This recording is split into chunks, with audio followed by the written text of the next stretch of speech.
এর জন্য তুই আমার সময় দিতে পারছ না। আজকের পর থেকে তুই আমার সাথে কোনো যোগাযোগ করার চেষ্টা করবি না। থাক তুই এইসব নিয়ে।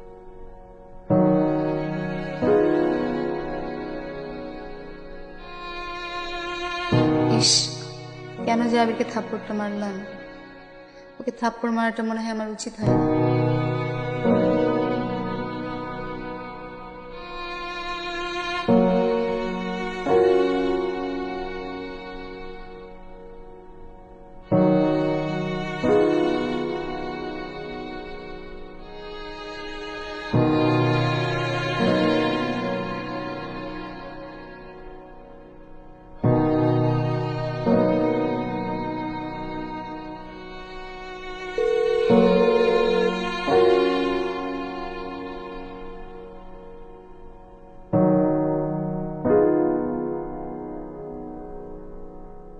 আপনি যে নম্বরে কল করেছেন তা এই মুহূর্তে ব্যস্ত আছে। কিছুক্ষণ পর আবার কল করুন। ধন্যবাদ। The number you are calling is busy now.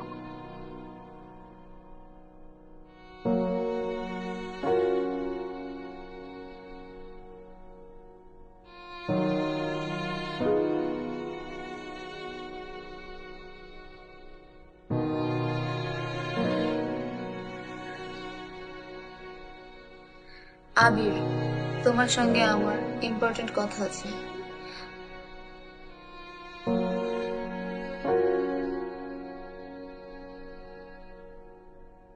আমার মনে হয় আমাদের রিলেশনটা নিয়ে ফাইনালি একটা সিদ্ধান্তে আসা উচিত। আমি আগামীকাল সকাল 10টায় রেস্টুরেন্টে তোমার জন্য অপেক্ষা করব।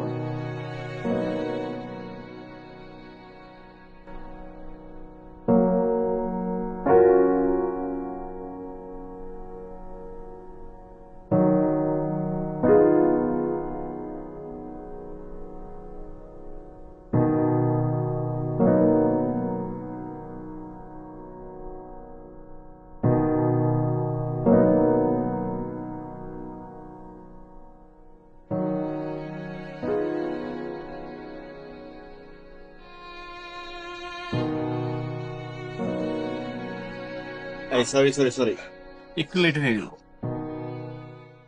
একটু? তুমি তো বরাবরই লেট করে আসো। যাই হোক, তুমি যে সময় বের করে এখানে অব্দি আসছো এটাই অনেক। আচ্ছা, তুমি কি কিছু অর্ডার করছো, কিছু খাইছো? আমি এখানে খাওয়ার জন্য আসিনি, তোমার সঙ্গে কিছু ইম্পর্টেন্ট কথা বলার জন্য আসছি। আরে কথা তো বলবোই, কপি খাইতে খাইতে বলি। এই 2টা কপি প্লিজ।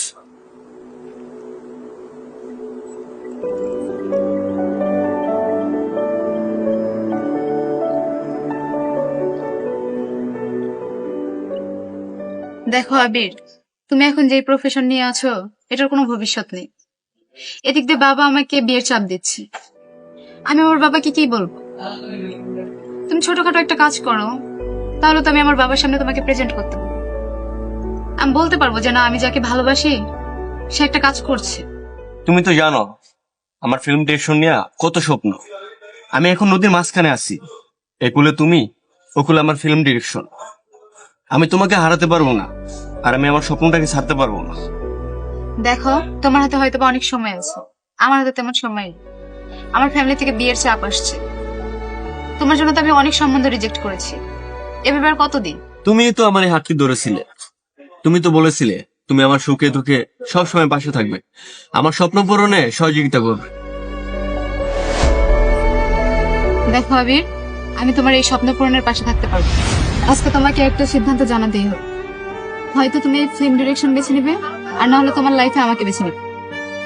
দেখো, আমি আমার স্বপ্নটাকে প্রাধান্য দিতে চাই, কিন্তু আমি তোমাকে সত্যি ভালোবাসি।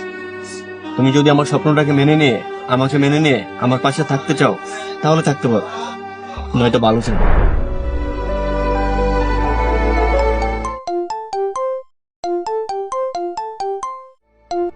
হ্যালো,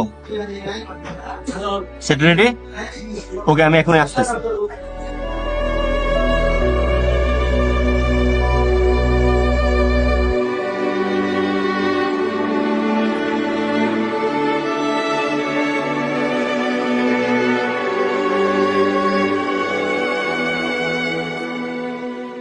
স্যার, এই যে বাসায় চলে আসছে স্যার। আমার মনে হয় প্রতিজ্ঞা ভঙ্গ করার জন্য বেশি কিছু না, আমার স্বপ্ন পূরণ করার কারণটাই যথেষ্ট ছিল। কিরে, তোর কি অবস্থা? এই তো তোর। এই তো ভালো। তুই তো আমার খোঁজই নেস না। জানিসই তো সাংসারিক লাইফে কত চাপ, এই জন্য তোর সাথে আগের মতো আর কন্ট্যাক্ট করতে পারি না। তুই কোনো বিষয় নিয়ে আপসেট? তোকে অনেক বিষময় লাগছে। জানিস কালকে না আবিরকে দেখছি প্রাইভেট কারে চড়তে। কেন তুই জানিস না আবির ভাই একজন বড় মাপের ডিরেক্টর? ও অবশেষে সে তার লাইফে সাকসেস হয়েছে।